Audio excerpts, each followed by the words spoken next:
Welcome to Awesome Video Game Memories, where we talk about awesome memories about video games. I'm Ryan, and the game we're going to talk about today is Super Castlevania 4! Now this is my personal favorite of the Castlevania games, even more than Rondo of Blood and Symphony of the Night. Okay, just hear me out. Because I feel like this game is the one I have the most nostalgia for. I remember back in the day, like in 1993 or 2, my cousin's friend had this game, and I remember like the transition from the NES to the SNES, and Castlevania 4 was one of the games that really made a huge jump from the NES to the SNES. I definitely remember watching that intro, you know, with the gravestone, and then the lightning strikes it, then Dracula's spirit comes out as a bat. Like, I remember, like, my cousin's friend was like, "Dude, you should watch this at night." Oh my god. And also what was really cool about my cousin's friend's place was, like, in his playroom, he had like a 50-inch CRT television. I am not joking, like, and we got to play Castlevania 4 on that with big booming speakers. I was like, oh my god, this is amazing.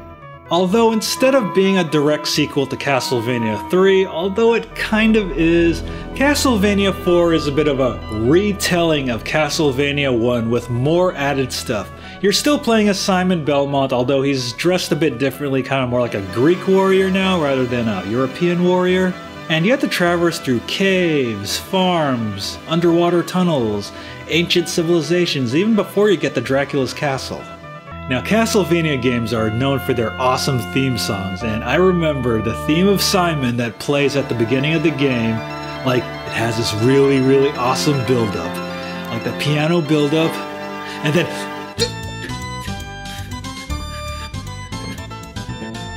like the theme of Simon is just so epically motivational, like it puts you in the mood just to whip Dracula's minions back to hell!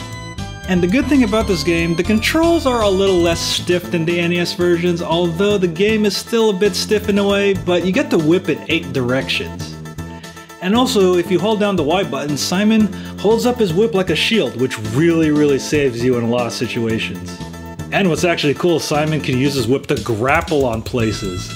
Now let's talk about the stages, the bosses, and the enemies. Now, if I were to play this game under 10 years old, I could not play this game. Like, this game is so awesomely horrifying looking. I'm so glad I waited till I was a teenager, desensitized to all the horror stuff to play this game. Because this game would have probably freaked me out as a kid.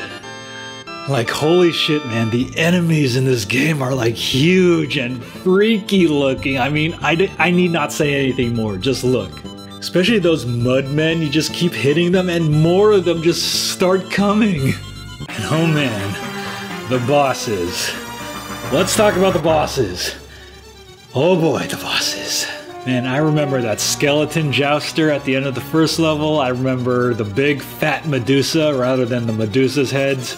And then those freaking dragons down in the ruins. And that really awesome level with the mode 7 where you're like rotating and it's like, whoa. And then the boss where you like hit him, like he's a whole bunch of rocks and then he gets smaller and then he splits into more. Like, holy crap. And then when you go into Dracula's castle, holy shit, Dracula's castle is like the Haunted Mansion at Disneyland, but even scarier. It's like, this place looks really fucking terrifying. And like the boss here is like Paula Abdul and Fred Astaire. Yeah. Oh man, that's funny. Even as a kid I understood that. And what's even crazy is like you go to Dracula's treasury. Like, Dracula's a rich motherfucker. I mean, look at this shit, man. And you fight like a golden bat made of money.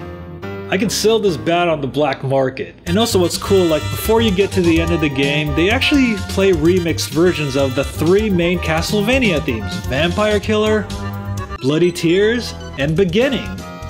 Although I do admit that one level with the stairways is really hard. And then you fight Dracula's close associates. First you start off with the dinosaur boss, I think his name is Slagra, who's not too hard, and then there's Gaibon, the gargoyle. After you do a whole bunch of damage to him, he turns red. He's a bit harder, but then he kind of dies pretty morbidly for a kid's game. Oh boy. And then you fight our buddy, the Grim Reaper, who's definitely a lot more difficult than he's ever been, but not as hard as Castlevania 1. But he's still really hard. And then it's so awesome when you walk towards Dracula's chamber, all the lights turn on, and then you make a leap of faith and find a whole bunch of bonus items. Yeah, I do admit, I actually knew about this bonus chamber way before I even played this game, because it was like just advertised in every magazine. And then the fight with Dracula begins with all the lightning just crashing around. And he's actually not too hard. He's actually quite easy in this game. And also, the good thing about this game too is, like, Dracula doesn't turn into some kind of crazy form at the end of the game. Like, he still turns into a second form, but he just has a skull as a face. Like, he's not that much harder than he is. And then when you beat Dracula, he tries to escape into the sunlight, but then he burns like the bat that he is. Oh man. So Super Castlevania 4.